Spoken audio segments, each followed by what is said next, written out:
I closed off the last segment with ducking a racist joke, and I'm going to keep that up because, god damn it, I don't want to get taken off YouTube.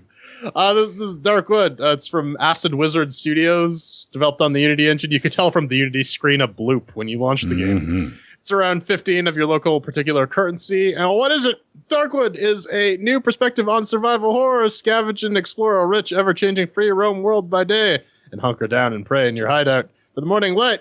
So, if you don't know what the CHAIRQUISITION is, this is where we go over a game. Sometimes they send us some keys. In this case, they did way back this was back when it was in early access. The game was in a very incomplete state. We took a little bit of a look at it, and then we came back to it once it got released. So we're going to give it the business. We're going to go over it with a fine-tooth comb, maybe give it a little QA that it maybe sort of needed before it got released. But all CHAIRQUISITIONs have one thing in common, and that is the CHAIRQUISITION. 1 chair means that it's shit. 2 chairs means that it's a moderately comfortable office chair. 3 chairs means that they're the nice kind of office chairs. And 4 chairs is, I guess, some sort of gangbang porno couch. You get the idea. We got our categories of doom mixed with the working, shiny sounds, controls, and fun. So we're switching up the format a little bit. We're going to be doing this in a round table. So mixed with the working. I guess we'll just start off then. What did you have? Hey, man. I didn't experience anything other than... what do you guys think? When you first start something and your screen goes blue, you're just like, oh shit, here we go. No, nowadays that just means Unity. Well, that's all. I mean, it's better than like the spray and pray configuration screen, right? Yeah, well, no, what I'm saying is, yes, that oh shit, here we go is slang for Unity. You really do never know what you're going to get. On my box, running 1704 with Kernel 413 with a 980 at UHD.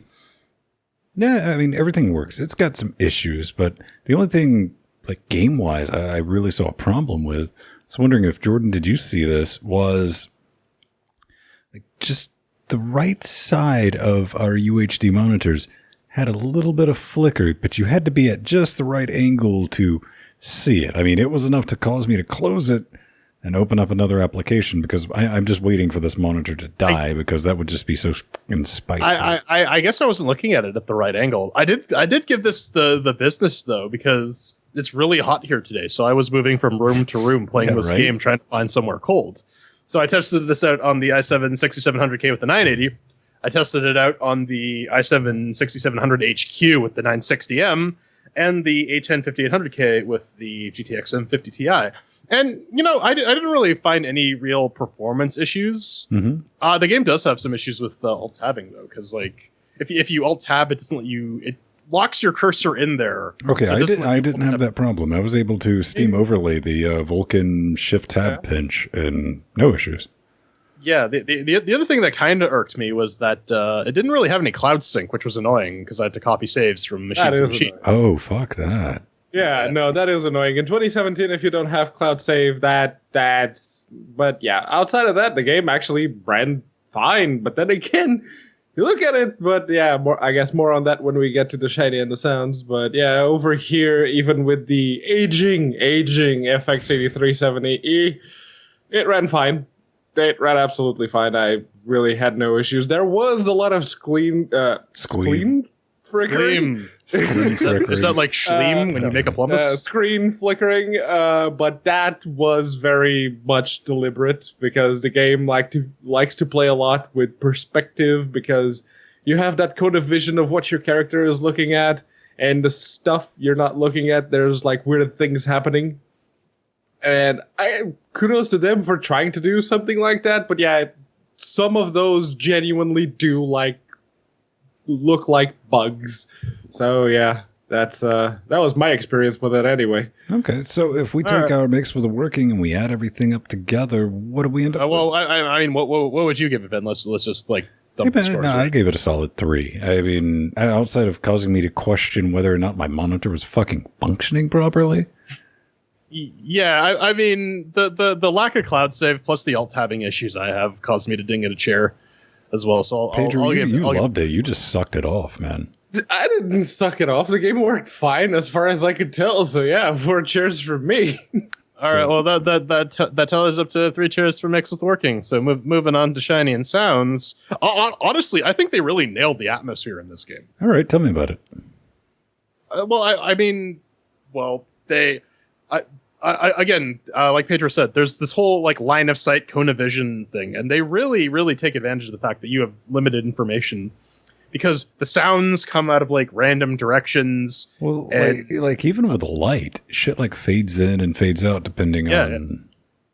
Yeah, the atmosphere they got 100%. Like you like. Yeah, it's hipster pixel. I think we all agree that it's a little bit it's a bit tired, but they at least made sure to get like a sufficiently creepy atmosphere. And I think the main reason why is because they limit the amount of information you have access to, and that generates some genuine tension. That I very much agree with. But you've already brought up the pixely bit, so might as well get into that because weren't it for the shitty pixelated graphics and the same boring top-down view that every single budget game seems to have nowadays. But yeah, no, I'd be totally okay with giving this game 4 chairs. Weren't it for the pixely bullshit? See, ladies and gentlemen, if you're at home and you're wondering, the primary reason for this format switch up was just to fuck with Pedro, because he thought he was just going to be reading down a line.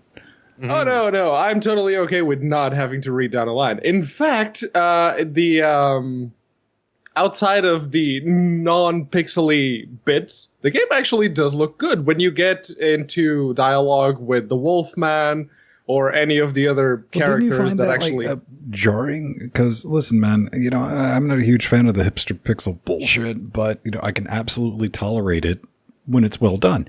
I'm going to say for a top-down, this is well done as I think as much attention and love went into this as Owlboy did. But there was a lot of attention to detail, yes. But I am very much of the belief that, say, this game borrows a lot from like Penumbra, and borrows a lot from Penumbra, borrows a lot from Blair Witch, borrows a lot from Silent Hill.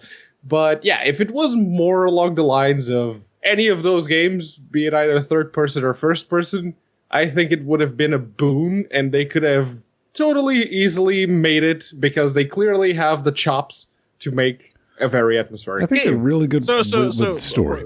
So harping on your point about like the detail in like the hipster pixel, though, it's very clear for like moving enemies and whatnot. But for some of the objects, I just look at it and I go, "What the fuck is this?" Yeah, what the fuck is that? and as for your point about like the switch between sort of the hand drawn aesthetic and the hipster pixel aesthetic, I mean, I thought it worked. It had like sort of these sort of indie film. Or like not indie film, like experimental film interludes where they don't really give you again a lot of information. You're sort of left to piece things together, and I thought it was a relatively effective way of telling the story, or at least conveying some limited information. It's definitely a thing. I just found the switch from pixel to the intermission screens and like cooking screens and all that really jarring. It kind of felt like this was our concept art, and this is the game we ended up with. Maybe not. They did it right. I think it looks good. It's very suspenseful, and that's kind of difficult to do with the hipster pixel stuff, and especially with this game. I'll talk more about it in the fun section, but gentlemen, we've all played this game multiple times without ever playing this game. Yeah, definitely for sure. There's bits and pieces of other games that we played. It's not particularly original, but anyways, if we had to put a chair value to what we thought about this game, then what'd you think? Yeah, I'll give it a solid 3, maybe. Yeah, me too. No, I can't. See, Why not? Penumbra back in the day looked good. This doesn't look good. It sounds very good. There's a lot of atmosphere. It's very tense. All right, define good. What's your criteria here for good? It doesn't look good for a 3D game, which it's not. It doesn't look good as a game, period. It's if you can easily do a good-looking horror game with minimal effort, and this clearly has a lot of effort put into it. It just doesn't work. Not for me, anyway. I don't know. I found like the appearance, like the visuals mediocre. I thought the sounds were where this really shone through. But anyways, yeah, the sounds were freaking spot on. But yeah, for me, it gets 2. All right, well that totals up to 2 chairs. So let's move on to control. This game had some controller issues, didn't it, Pedro? Did it really? Oh, you made him make the noise. As far as I could tell, controls for me, I really have no issues with it. I was, in fact, going to give it 4 chairs, but there's some issues with the user experience in this game because, okay, obscuring certain things, that's fine, but deliberately artificial difficulty inflation is very much evident in this game because did you ever figure out the combination to that goddamn thing outside? It's once you get to the second day after you meet the Wolfman, you go to the Silent Forest. It's in the haunted house. Okay, I haven't found the haunted house yet. Got it. Yeah. But yeah, no, it's the controls themselves, they're fine. It works fine with the Steam controller, it works fine with the mouse, keyboard, whatever you want to use it with. And not actually explaining over half of the stuff that you need to know about how this game works, and basically this just is what I gotta ask you then. Did you play the prologue? Yeah. Did you just not pay attention to it? I paid attention to it. Because the prologue tells you how to do 95% of all the controls. It tells you about the controls. It tells you about the basic stuff. Doesn't tell you about anything else. In the prologue, if you're playing this game at 3840 by 2160, it's hard to read. Text is really fucking tiny. You're going to be leaning in. Trust me. I was doing the same thing. You're still doing the same thing. And plus, did you have this issue on the main menu, the start new game and all that? At 3840 by 2160, it's about 3 pixels off for the selection. Oh, yeah. You have to be spot on. Yeah. Otherwise, yeah. I tried a bunch of different control schemes. I tried the default Xbox PlayStation 4 binding. I tried the Steam controller. There's a community setting. It starts with an I. I forget the name. I probably should have. I'll put it in the show notes later. But it works reasonably well, where it uses the Steam controller touchpad as the mouse, and then everything else is sort of controller-ish. The one problem I had with it was that none of the basic control settings have the inventory hotkeys. You have to take your hand off the controller and hit the 1, 2, 3, 4 buttons to get your hot menu items. And the crafting is all right. I guess the main problem I had with it though is this Brigador style tank control. I'm not that big a fan of it. No, I mean I definitely said that just in my notes was the clunky thing with the moving. I'll talk about that in a second, but what really clunked me up was, it's just the inventory and crafting. They're not very intuitive. You can figure them out. Anybody can figure them out. They're also teeny tiny at UHD. But the moving, you move like a goddamn mech. Stop doing that, people. Yet I knew exactly how this game was going to move and control. As soon as I saw a screenshot of it, I was like, oh, look, it's Torso Man that you can spin around in different directions. And that's exactly what you get. I get why they would do that though, because Resident Evil had a very similar scheme, and part of the feel of this game is definitely the fact that the control system is clunky, so you can't react quickly. Yeah, and so I think that's making excuses for it, though, man. Because there's places in this where you got a fucking running and movement with this motherfucker with a keyboard is genuinely like fighting the goddamn game, man. Oh, for sure. And the combat is super stilted, but I think that's it. It's a mechanical choice that sort of informs the gameplay, and I don't think it's done. I'm not sure if it's done particularly well, but I get what they were trying to do. Fighting is supposed to be hard. I don't know if it's done well exactly. Well, I know that it's not done very well, but I will excuse it because this isn't the first game to use janky combat controls to tell you that your character is just a weak survivor in a hostile place and not exactly a one-man army powerhouse a la Sam Stone. So, yes, that is a way of conveying that to the player, and that, actually, I have absolutely no issues with. And I guess, given all the other limitations that this game outright self-imposes on itself, sure, I guess, that's me anyway. All right. At the end of the day, I gotta go back to that inventory though, because Ben, you're 100% right. It's garbage. It's just so clicky. It's weird. You got to hit the escape button a bunch, which Yeah, I mean, just refinement things need to be worked on. However, I think we ended up collectively giving it 2 chairs, which means, hey, it works. I mean, you can fuck your way around it. Yeah, It's I mean, broken. I give it 2. I think Pedro gave it 3, right? Yeah, I give it 3 because, let's face it, the inventory, the biggest problem I have with the user experience itself is that while they do explain to you the basics, there are some stuff that you absolutely need to know the game does not tell you at all. And those become more and more painfully evident as you keep dying and dying without figuring out why. And then you go, oh, right, that's why, right. But what's an example of this? Yeah.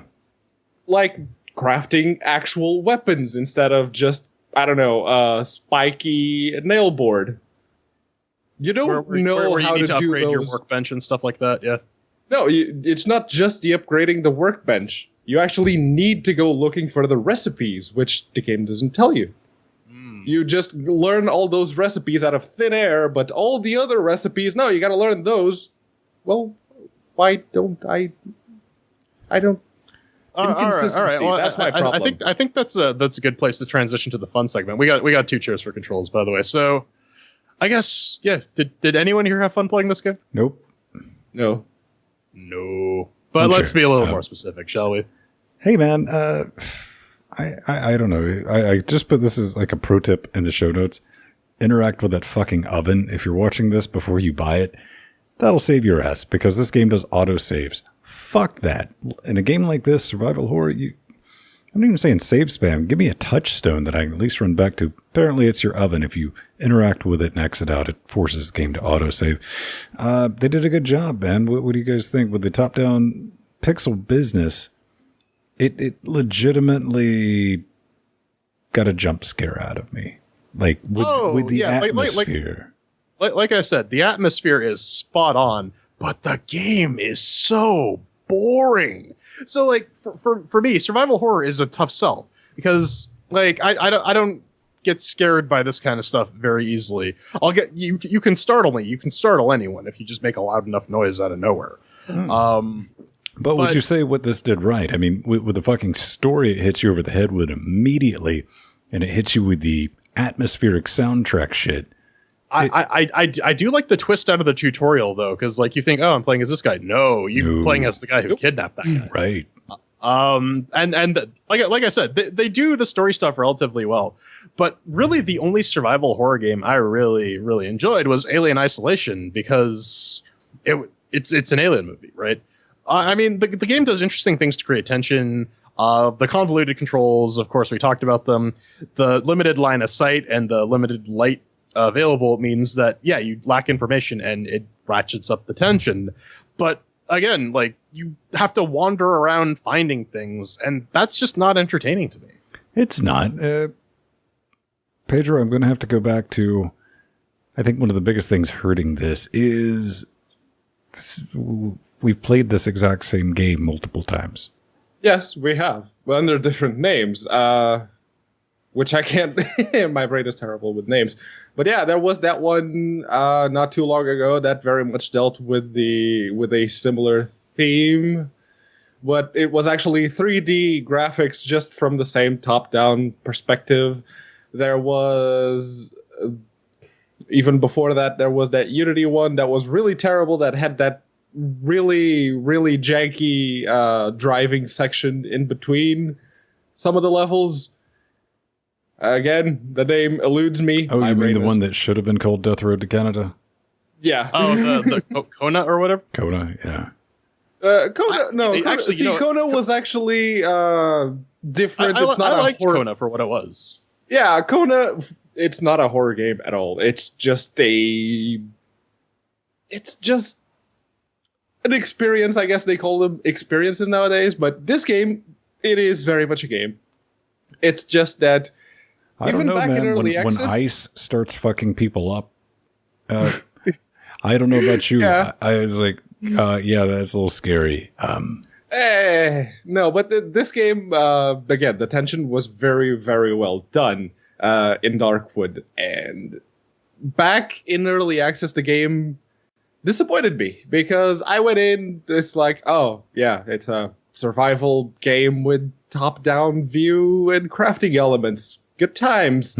But they were very clearly trying to sell it with the horror theme. And okay, I like horror games. I like the Penumbra series. I like Amnesia: The Dark Descent.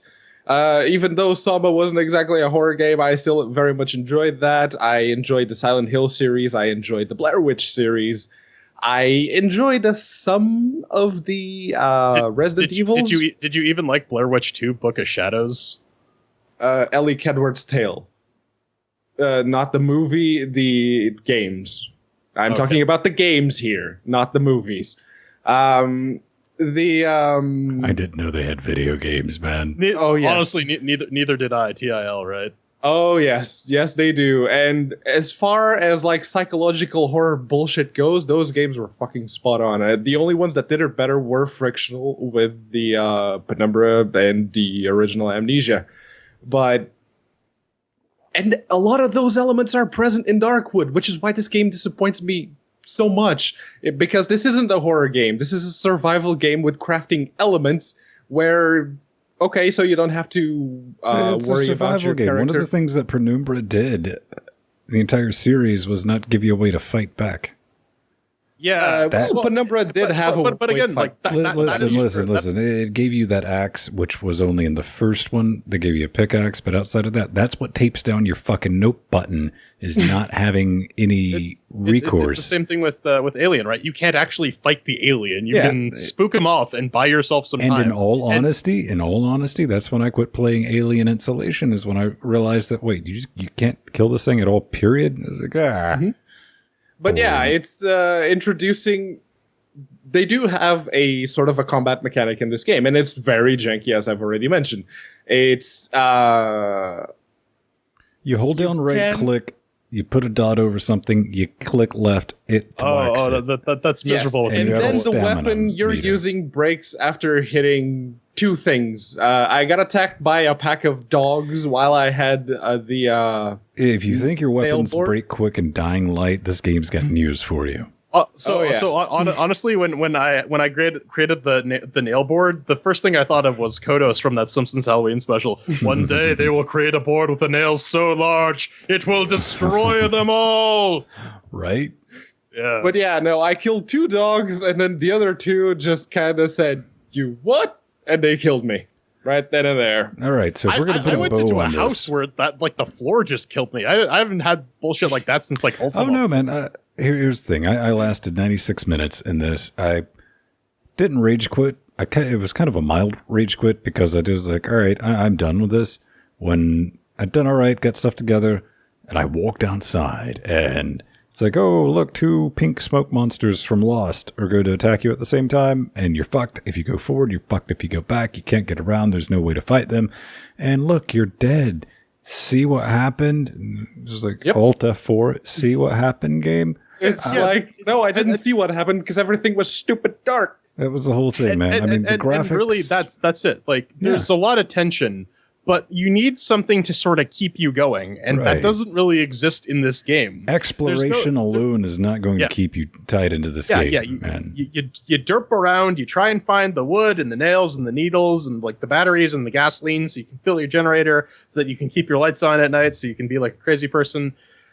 And I mean. Yeah, there's a plot. You could move the story forward, but you don't give me any incentive to do that other than, oh, if you want to experience the game, you got to move forward. And that's not enough. Mm-hmm. Yeah. And this bit you're looking at in the video right now, it was very tense. Actually, genuinely very tense because there were so many sounds going on in the dark. And I'm like, this would be an awesome game if it wasn't just a hipster pixel top-down survival. You're 100% right, Pedro, because I noticed I was trying to communicate with Jordan, sending some text back and forth earlier today to get into the IRC server through his relay thing. And I'd paused the game because Jordan wrote me back, and I just had the headphones on, shift tabbed on this, and I was over here on one of the other monitors writing Jordan back. I was like, fuck, I had to take these headphones off, dude, because shit was moving around me. I was like, this exact bit right now, that I place down the trap and the door just opens. It's like, oh, mother. Okay. Yeah, no, like I said, they got the atmosphere down pat. If they had like some smoother mechanics and like an actual like gameplay incentive implemented, I think this would have been a much better game. I'm giving this like a 1 share. Yeah, it's 1. I'm not going to go back to this, and I don't think they're going to be able to change it. I think they made the game they wanted to make. I think they made it exactly as they wanted. Maybe they didn't have the budget to do exactly all they wanted, but yeah.